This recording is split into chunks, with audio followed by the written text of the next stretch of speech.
Okay, now I know there's a lot of healers out here, right? A lot of healers and teachers. So what helps, like I'm a healer and teacher myself. So what helps us to be the best versions of that we can possibly be? So let's say someone is standing before you and they are in need of some counsel or some help. And you've prepared yourself before they got there. So you've meditated and you're satisfied and you feel the love of source. You're tuned in, tapped in, turned on. And when you see them, you don't let their fear over their current condition interfere with what you know. That's how Jesus healed. His knowledge of their wellness was so dominant that their illness could not abide in his vibration. Then he said, go forth and tell no one. Because he knew if they went home and talked about it, they'd get talked right back into wherever they were before. It's about being so stable in your belief of this person's ability to be well that there's no equivocation in your vibration. There's no fluctuation in your vibration. There's no doubt in you. Even if there's a lot of doubt in them, there's no doubt in you. Most people don't practice that alignment. They let conditions control their vibrational response. You got to believe in wholeness. You got to believe in this source love. And you can't believe it because somebody else believes it and they're spewing at you, even if they get up really close and really loud and shout it at you. You got to tune yourself in. You got to quiet your mind. You got to let your resistance go. You got to let your vibration rise. And you got to feel the power of that connection. And when you do that and you do it consistently enough, then nothing can take it from you eventually. Yes, yes. Lastly, if you have a big network of friends, family, community, are you more connected to source energy? Like if you, like it's like a... Your connection to source energy has not one thing to do with one other human on the planet. It's all you and you. And you don't need a big bank of people supporting you in order to be more powerful. You could not be more powerful in your connection to source energy. The leverage is huge, you see. And the thing that's really interesting about this question is because it sort of backfires on most people, because they think, I've got all these people who are with me, which seems like a nice thing and really is. We're not trying to discourage you from lovely friendships and networks. But if you're dependent upon their belief in you one little bit instead of your own alignment with source, then it's a disservice that they're doing for you. That's what so many people do. Parents do it to children, and children ask for it from parents. If you will love me, then I will be whole. That's not ever going to make you whole, because that person is never going to be able to keep a steady gaze upon you. It's not fair to ask somebody else to be your relationship with your inner being. You got to foster it yourself. You got to accomplish it yourself. And in that, there is utter, unequivocal freedom. Yes, lastly. If you're dependent upon one other for your alignment, that's too much to ask of them. That's too much to ask of them. Yes. Like meditating. It's so much to ask of them that Jesus said, forgive them because they know not what they do. Yes. Yes. Yes. Lastly, one more. So meditating. That's what he meant. Yes, that's what he meant. That's what he meant. He wasn't talking about the stabbing.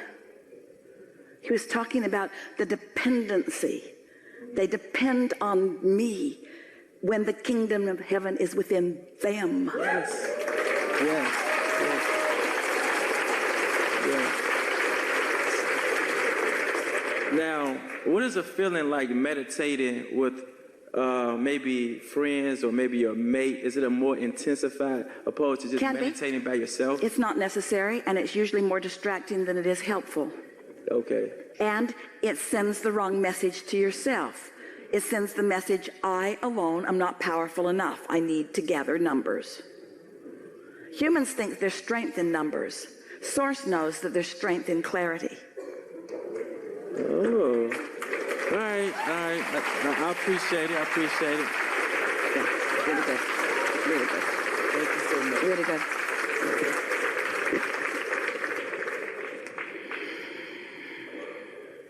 Hello. So long in my life I wanted a relationship with someone. I think that I wanted a relationship, and I thought about it all the time. in the past year or so, I kind of just stopped caring about it and decided that I would be happy with me. And if I find a relationship, my life would be fantastic. And if I didn't, my life would be fantastic as well.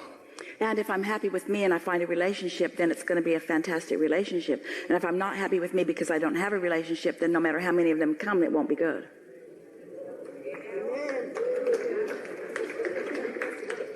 So I've been listening to your teachings for several years, and when I'm feeling down, I gravitate towards you. I'm on YouTube, I'm listening to you when I'm driving to work and falling asleep, then I feel good, and I go away from it. But again, this past year, as I've just been living my life, I've made it part of my... Even in that explanation, you're a little bit dependent upon what you're hearing from us. You want to just get tuned in. Once you get tuned in, that is a sustainable vibration. And you do. We're just taking a little issue with the way you just played that last scenario out. And also, it's not very flattering to us that when you're down is when you reach for us. It's logical in some sense that when you feel that you have a problem, that's when you reach for the solution. Out on the table, you may have seen them, there are 6 decks of affirmation cards. Beautifully created cards, and we made sure that they are vibrationally accurate, every word on every card in every deck. But if you're having a problem of some kind, feeling not appreciated or feeling unloved or worried about something, and you decide that you will look through those affirmation cards, you will want to mock every one of them. They will just annoy you, because they are pointing out something that you are not feeling, and it just aggravates the crevasse between you and you. So the time to listen to Abraham is after meditation, when you're tuned in, tapped in, turned on, because then you're more likely to hear something that you've never heard before. That's the reason that coming together in these gatherings is so beneficial, because as we are together for a few hours, you get into that receiving mode, and then you start realizing things and hearing things that you have not known before. Yeah. So I was saying that I kind of stopped focusing on this want and this lack of a relationship in my life. And I met someone last August while I was in this vibrational state, which I am most of the time, of not really focusing on the lack of a relationship. And this person, we met as friends, and he checked off almost every single box, except he was with someone. He just moved to my city in Canada from overseas, and he was in this long-distance relationship, so I thought, okay, you're not the one, we could be friends. But then they broke up, and so these pure feelings of joy are always felt when we're around each other. And one of the most important boxes he doesn't check off is that he's not there standing at the bridge ready to cross with me. And so my question is it possible to attract someone into your life, a mate, a romantic partner, the right person at the wrong time? Yes, which makes them not the right person.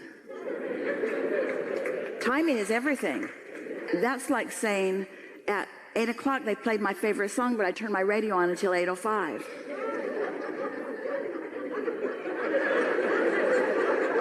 So what difference does it make? Also, something that's possible is practicing a vibration of yearning more than pure desire and not really knowing the difference. And so attracting something that has all of those components. But remember, from wherever you stand, you can get to where you want to be. The point that we're really wanting to make is that you don't need to change persons in order for everything to line up the way that you want it to. But it twists your brain into a knot when you try to figure the past and the present and the future all out. You're on the right track, just getting into that satisfying mode. We were talking a few weeks ago with a man who had invented a barbecue contraption, and he wanted it to go better for him. And during the course of a rather long conversation with him, we asked the audience, does he need to be satisfied in order for this to go well? And the audience resoundingly said, yes. And we said, does his satisfaction have to be about the barbecue?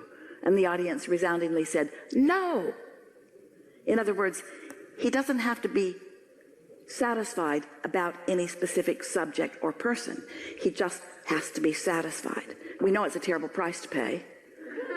Feel satisfied on your way to everything you want. We get how that would annoy you. So if you practice satisfaction because it matters more to you than the relationship, satisfaction matters more to you than that relationship because satisfaction is about this relationship with your inner being. In other words, you've just put the relationship with your inner being first. That's what satisfaction tells you. So you're satisfied, you're satisfied, you're satisfied. All right, now we're on to the subject of thoughts turning to things. So all kinds of things are in the process of becoming. So the answer to your question, is it possible for the timing to just be off on something that's so right? Of course it is. But you have to hear it in the way that we just said it. If you're calling it wrong timing, then you're introducing unnecessary resistance into the equation. And really, we want to say this to you, to all of you. We're just going to take a moment for a dramatic pause because we really want you to hear this.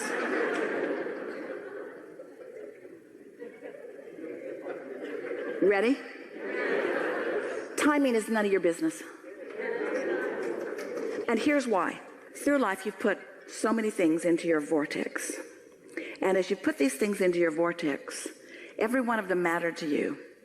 And every one of them now is gathering cooperative components. And everything that you put in there is a cooperative component to everything else that you put in there. It is working out. It is working itself out. Now, imagine you trying to get in there and move those pieces around.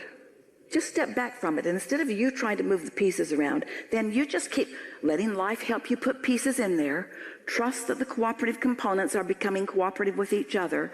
You find one reason after another all day long to feel satisfaction, and start with meditation because it's the easiest way to get there. And then watch how everything in your vortex works itself out. We want to talk about these thoughts turning to things, because as thoughts are turning to things, what you hear is, to the things. We say, yeah. Thoughts are turning to things, and you think, to the things. To the money, to the car, to the man, to the boy, to the girl. You just want it all now. And we say, no, you don't. And you say, yes, we do. And we say, no, you don't. And you say, yes, we do. No, you really don't. Yes, I do. No, you really don't. No. What you want is the experience of molding that into place. So it's satisfying, satisfying, satisfying, satisfying, satisfying, satisfying, satisfying, satisfying. Because every moment along the way are manifestations, manifestations, manifestations, manifestations, manifestations. Yes, leading to the relationship that you want to call the big manifestation. But can you feel us? Can you hear it? That if you can stay satisfied, then there's all kinds of morphing, there's all kinds of becoming. Wouldn't it just be one of the most glorious things for you to ever witness, feeling how you feel right now about the subject that you feel this way about? Wouldn't it just be the most delicious thing to watch this person who is in love with you in many ways fall so completely in love with you that not being with you is completely out of the question? Wouldn't you like to witness that? And do you really want to rush right over there? Say no.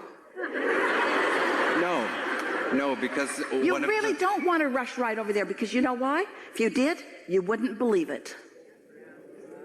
You'd still think you cut the trees down, because the circumstantial evidence won't let you believe it, because you've already collected data that tells you that he's not ready. So the only way that you can believe it is by letting it evolve in a way that shows you that what you want is becoming. Or do I move on from it, and does it hinder my desire and having that place and that space in my life? Does that thought feel satisfying? That's the suckiest thought you have ever thought in your entire life. That's the least satisfying thought in this moment in time. That is far, far, far from a satisfying thought. That's true, because there's part of me that thinks I need to let go, but I don't want to. Blah, blah, blah, blah, blah, blah, blah, blah, blah. You can't sort it out in any other way. That was really good. This is a good time for a segment of refreshment.